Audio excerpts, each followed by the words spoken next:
And then we remodeled the children's ministry area. And if you've never been over there, if you don't have kids, you need to go check it out. It's amazing that what has been done through Plain Joe Studios. We've developed this Chandler Mining Company theme. We call it DIG.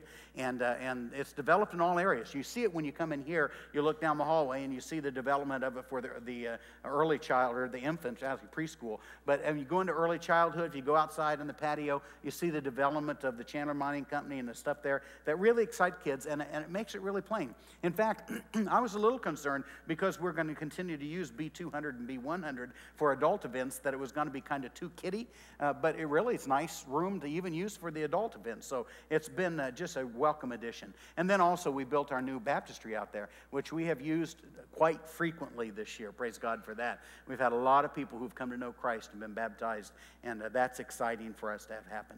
So what do we have left to complete in this phase of the ripple effect?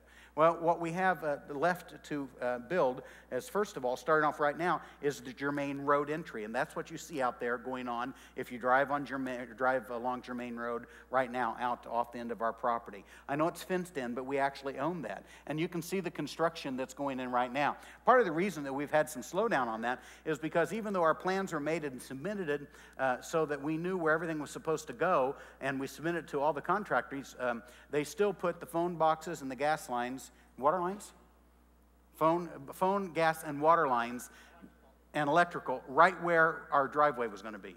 Even though they knew that's where it was going to be, they did it anyway. So what that meant is the first thing we had to do is get all those utilities moved. Oh, by the way, it was their mistake, but guess who paid for it?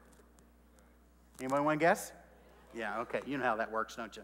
And now the new driveway is being developed and put in, and you can see the decel lane that's going in there now. So that new entryway is coming about. And then we are also working on the next phase that's going to be starting. In fact, we're starting right away, is construction of what we call the bridge.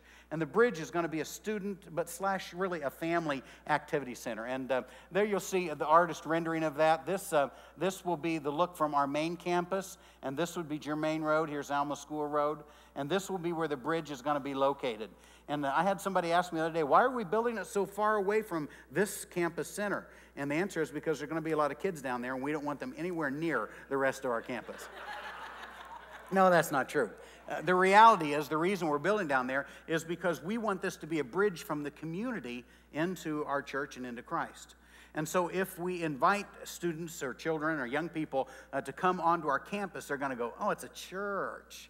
But if we invite them to come to the bridge and it's kind of extended from our campus, our goal and our desire is that that will help bridge the community from those who are unchurched, would never come to a church, but will come to an activity at an event center that's only kind of on our campus, but away from the rest of the campus. In fact, the reason we're calling it the bridge is because of that goal. Our goal is to use this tool as a bridge from the community into an ever-deepening relationship with Christ.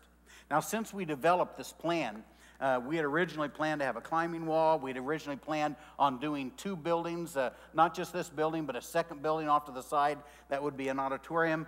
We had initially planned on doing a skateboard park. And all of those things have had to been valued engineered. That's the nice way of saying we don't have the money to pay for them.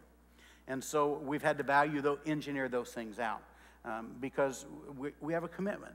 We know what we believe that we can afford, and we're not going to go over that, because that's not prudent, and God wouldn't want us to do so. And so we've pared that down in order to build just this first phase.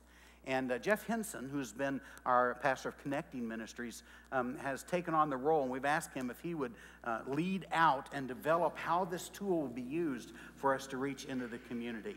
And so I'm asked Jeff if he would come and just share with you some of the ideas that he has. We have a great opportunity here to reach our community with the facilities that we're going to have. We already have in works our plans for all kinds of sports ministries, from basketball camps. We have a former NBA player actually is going to run some of our basketball camps, to volleyball. Our plan is to bring kids in after school from the local junior highs and have programs here. We're going to have adults here on campus, and hopefully, as the money comes in, maybe we can still do skate park and do some other things, and we'll have activities for the kids. We'll have a full-size gym. We'll also have a hangout cafe area and a game room and places for the kids to be. It'll be a safe place for that to happen. We'll have organized sports for younger kids on the weekends. We even have our adult men's basketball league, which actually just started tonight over Mountainside, and we have about 50% of those men in that are unchurched as well. And so we have an incredible opportunity to be something to the community that we just don't have. We have Tumbleweed Park down the street, and some of you may be thinking to yourself, how's it different? Tumbleweed Park is pretty expensive for a family to go to, especially for a high school kid. It's about $35 a month for one kid. And it's just a lot of money for them to do. And it's not a place for them just to hang out. It's just a basketball court. They don't have cafes. They don't have adult supervision. They don't have these other things that we're going to provide. We're going to have an opportunity with the people in our church and people that are working together to meet the kids where they're at and to help move them to an ever-deepening relationship with Christ. That is ultimately our goal with what we're doing at the Bridge. We also are in the works of building a room that's a multimedia room for music groups, for making videos and things like that for the kids that are into those types of things. We're really going to offer just a wide gamut of opportunities for the kids to partake in. You may have seen one of these cards whenever you came in. This card is a response card, and we're asking tonight if you would like more information or if you would like to volunteer to be part of the Bridge team, to check that off and to let us know. My goal is to recruit about over 100 volunteers for the Bridge before we open and to be trained and to ready to go, because we want to be able to meet kids in small groups. Each volunteer, a lot of them would have a group of about 8 to 10 kids, and then that would be it. They can build relationships and help them move to an ever-deepening relationship. So if you guys have any questions afterwards, feel free to ask. We'll get to that. So, good. Steve. All right. You didn't know we were going to do this, so we'll do this on the side. Okay, I have a couple questions for you. All right. All right? Do you know this is going to come on? No, it's fine. Okay. You ready to wear this? Yeah, I'm ready. Okay. You ready to take a 20% reduction? No, I'm kidding. Can't get blood from a turnip. What kind of needs, when you're talking about volunteers, what kind of volunteers are you talking about?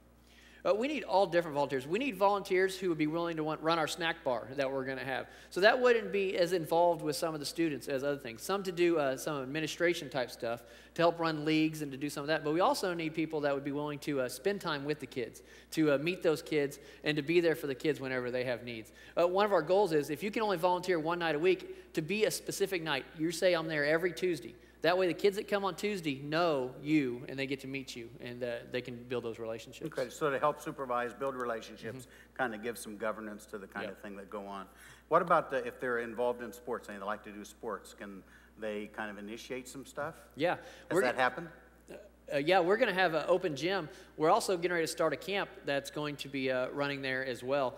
And so the open gym will be an opportunity to play the sports. We're doing kids basketball leagues, volleyball leagues. We're looking at indoor soccer because it's not offered here. And in the summer, it gets a little hot.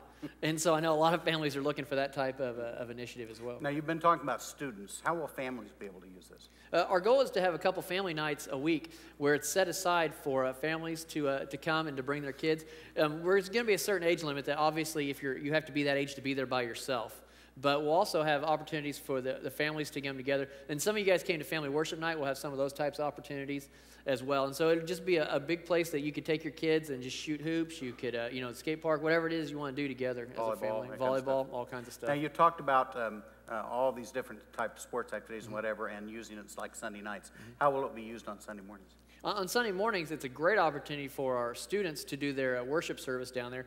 It's because, again, it's an easy connection. The kids that have been coming all week, our goal is to get them into the Sunday morning worship and to get them plugged into the Asylum and Scream ministries that we have for junior and senior high. And it's an easy connection. We just bring them in on Sunday morning, then they get to stay and hang out and to do the activities that they've come to like. So the beauty of that is it will free up the C building to some degree for adult ministry stuff. Yep. Even the auditorium that the students are using right now, we might be able to utilize that for another venue or another site. Yeah, there'll be other opportunities because they'll be down doing the ministries down there. Okay, so you need some workers. Oh yeah, we need lots. People to volunteer. Mm-hmm.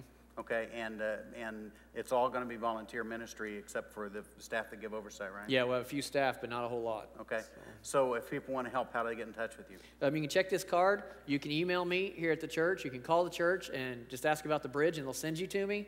We're going to start our volunteer training in January, actually, about 6 or 7 months before the building actually opens. We want to be ready and be ready to roll whenever the building opens. So we could really use your help. Anybody else you think that might be interested in doing that? Now, I understand that you always have some classes that you're planning on doing.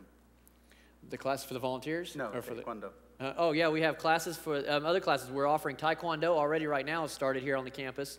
We're looking at doing aerobics. We're going to have stuff in the mornings for parents as well. For once your kids are gone to school, if you have moms, we have aerobics. We're going to have Mom's Day Out type events.